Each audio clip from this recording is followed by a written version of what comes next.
umpisahan na po natin ito mga kababayan. Pero yung umpisahan natin, ano po, yung pag-amin ng mga DDS na sila daw po ay talo na. Wala na. No? Ubus na. Wala na. Nada. O zero. Papunta na ho sa zero mga kababayan. Game! Dito sa laban na ito, Oh. inaamin ko, talo tayo!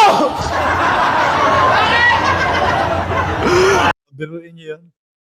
Bakit nga ho mga kababayan? Isa ito si Respicio doon sa nagsasabi na kami ay hindi uuwi, ako ay hindi uuwi hanggat hindi nila inuurong, hanggat hindi sila nakakasigurado na yung kaso ni Rodante Marcoleta ay iuurong po ng Office of the Ombudsman, mga bossing. Oh, di ba?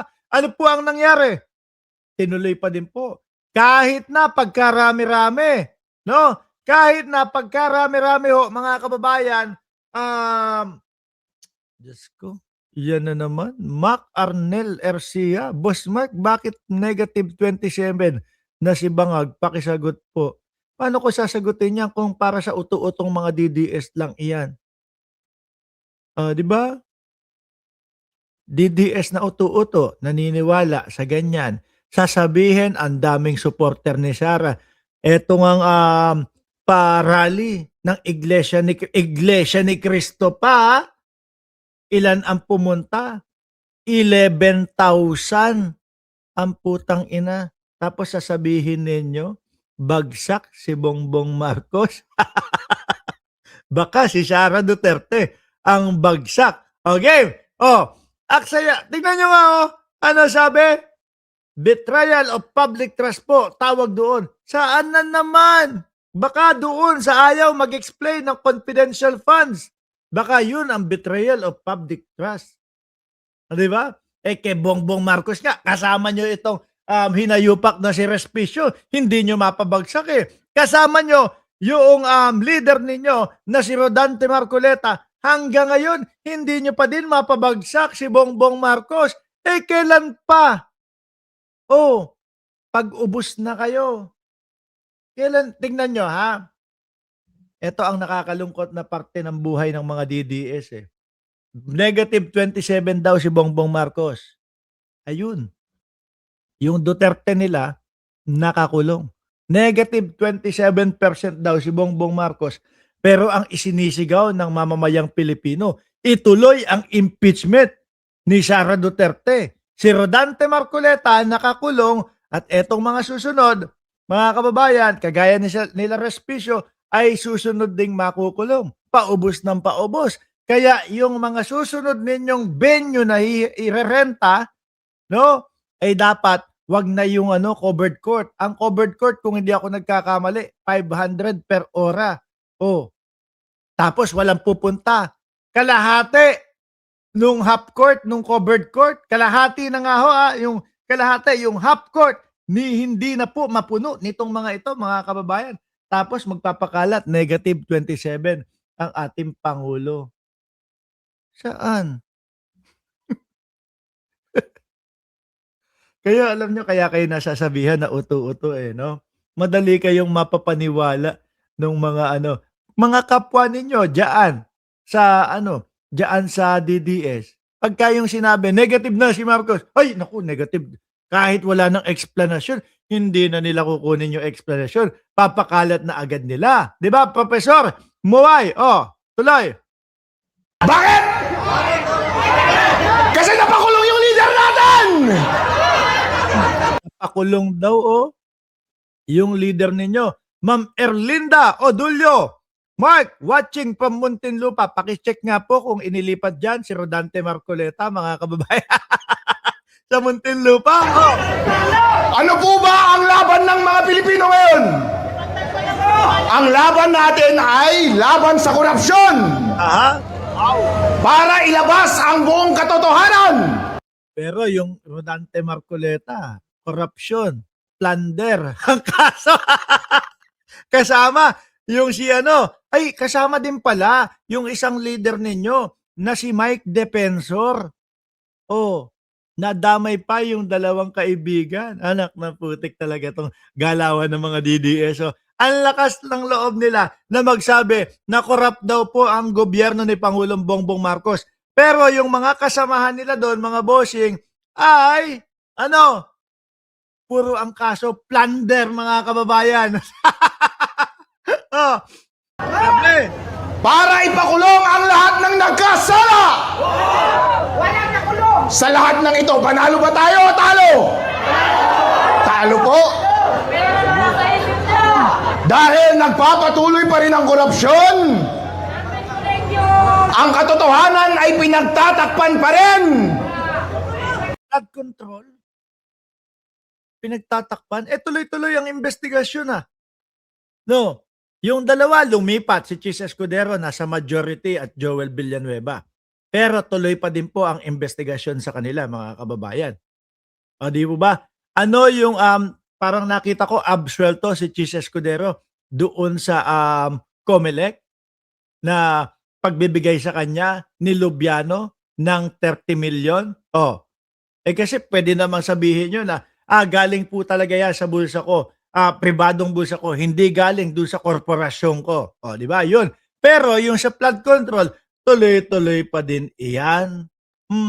At etong mga DDS, ang lakas mga mangupal na sasabihin sa kanila daw po nag-umbisa ang investigasyon tungkol sa flood control. Hindi kami tanga, hindi kami bobo, hindi kami uto-uto. Nakita namin, unang-unang naglatag niyaan ay si Pangulong Bongbong Marcos.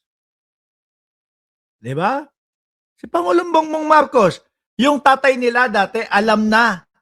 Sabi nung tatay nila, dati, ni Duterte, nakaganyan pa, Diyan sa DPWH, madaming corruption dyan.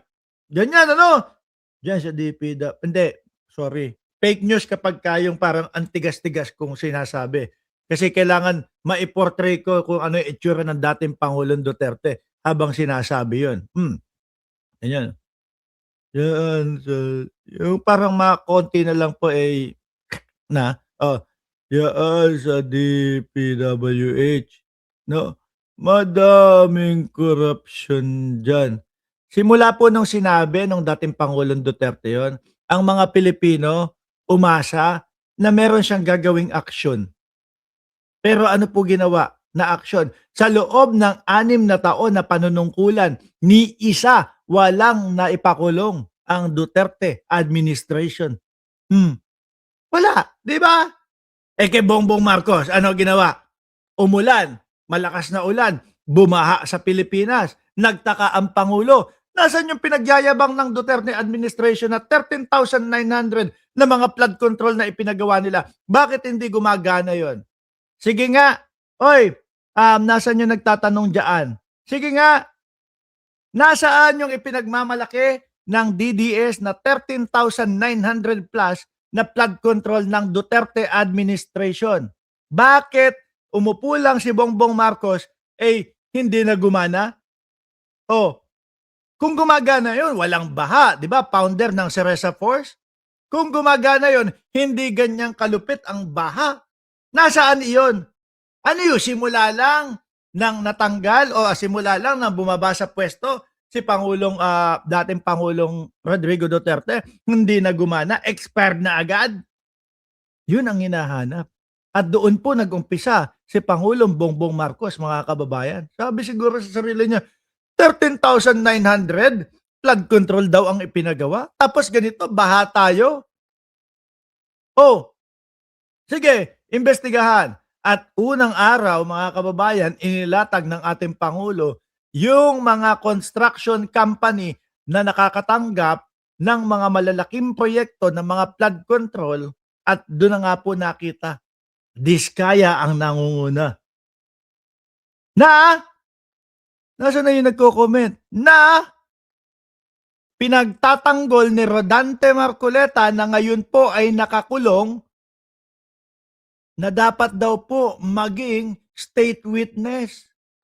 Yung mga Diskaya. Biruin nyo Ibang klase. Mga DDS dati galit na galit sa Diskaya. nung nalaman nila, nako, ang dami, St. Gerard, St. Matthew, etc. Galit na galit sila sa mga diskaya nung nalaman na nangunguna doon sa mga substandard na mga project at mga ghost project. Nung pinagtanggol na ni Rodante Marcoleta na taong nakakulong ngayon, mga kababayan, biglang sabi ng mga DDS, ay naku, protect Diskaya at all cost daw ang sabi ng mga DDS.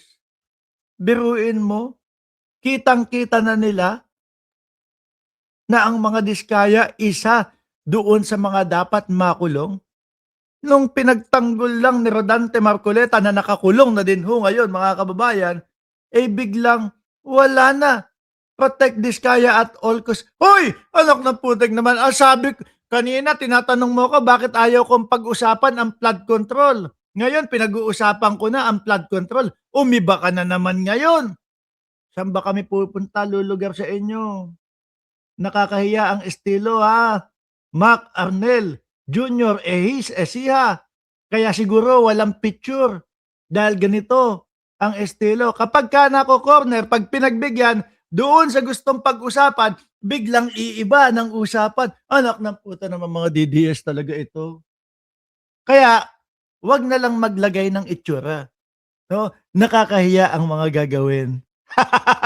Ito na, flood control ang pinag-uusapan. To, inilalatag namin sa inyo. Bakit biglang iibahin ang topic? Ano ba yan? O sige, tutuloy na ako, ha? At lahat ng magnanakaw ay malaya pa rin. Kaya tuwang-tuwa. Nasaan ba kasi ang ebidensya?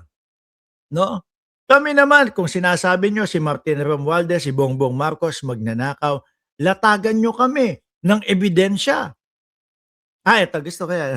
Naglabas si Lebiste ng listahan ng mga congressman at gabineteng may allocation sa flood control kasama si Sandro Marcos. Bakit hindi tinuloy-tuloy ang investigasyon at nilatagan ng ebidensya kung meron mang ghost project, kung meron mang substandard project si Sandro Marcos? Or baka yung nilabas niya lang ay mga listahan talaga ng mga tao, ng mga humihingi ng insertion, may mga ganito, ganyan, na ang insertion sinasabi, hindi naman masama. Basta maayos na ilalagay. Kung yung pera. Di ba? Sasama na natin si Robin Padilla. Sinasabi ni Joey Reyes, Director Joey Reyes, may insertion si Robin Padilla, binigyan sila ng 150 million, pero hindi tapos yung project. Sabi sa iyo, kapag kaya pinag-usapan natin yung ganyan, flood control, lalo lang madidiin yung mga kasamaan mo, yung mga senador ninyo eh. Di ba? Robin Padilla, may insertion, 150 million, pero hindi tapos yung project. Hindi ako nahihirapan magpaliwanag.